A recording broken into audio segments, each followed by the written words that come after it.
Hello there, what is up there? And I'm gonna be straight honest. The video before this one I just recorded that you're gonna see, this one and that one, filmed on the same day, Sunday night, March 22nd. But they're both uploaded as by whenever you see them, they're uploaded on Monday, March 23rd. So you get that straight. But as I'm recording the previous one and this one, it is Sunday, March 22nd. So yeah, and we move on. So this, yeah, based on title, also talk about something that I didn't think of. I really would not want to talk about, but yeah, I feel it's necessary. Yeah, so it's like basically kind of comparing this current pandemic one right now and climate change.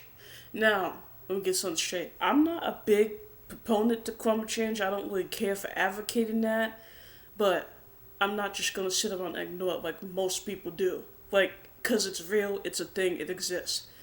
But I'm not too. I don't really care for addressing it, but I don't ignore it. Let's just be straight with that. I do not ignore it. So, cause it's a real thing. It's what we got going on in society. Like, and if we do something soon, Earth is gonna wreak havoc. Earth is gonna bite right back at us and wreak havoc. Like, cause right now we're in a pandemic. We have a virus going on. People are dying from this virus. This exact stuff will happen when we don't address climate change. Yeah.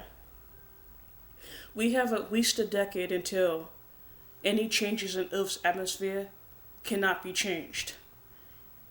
And if we don't do something soon,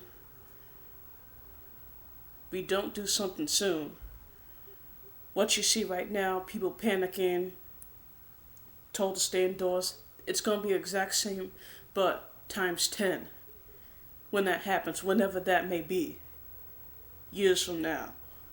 So, if we're not going to change now, what are we going to do to mitigate the effects of climate change?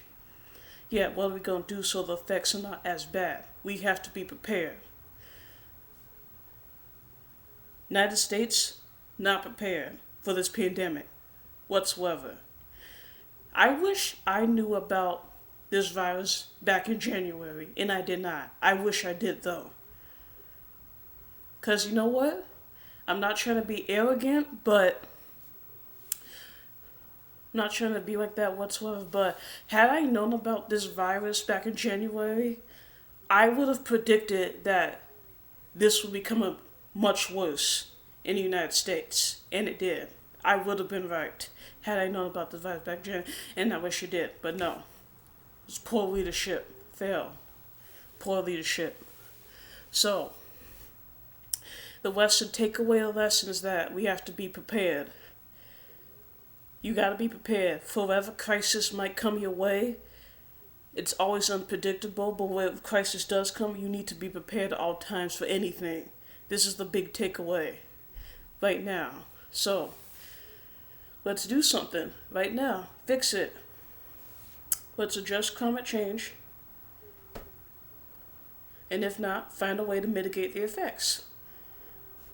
Let's do something now so we're prepared for whatever might come our way in the coming years. Let's do it.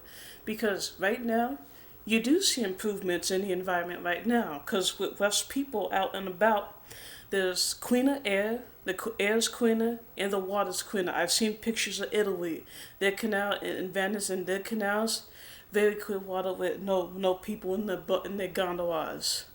And I think that's pretty amazing. Yeah. And yeah. And believe it or not, I can actually tell you the solution to addressing climate change is pretty easy. It's just leave it be.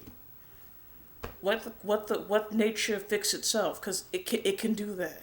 As long as you're not interfering with it, it can do that. Let nature and wildlife just let it be to itself. Why are we trying to do stuff to it to fix it? Just let it be. As you can see, the earth is naturally reversing itself, but for now.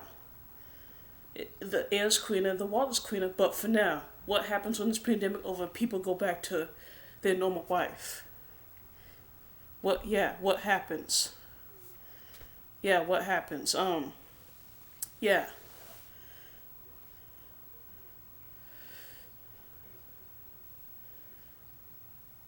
Yeah, because it's going to go right back to his, and then unless this societal change. Yeah, unless this societal change, it's going to go right back to where we were.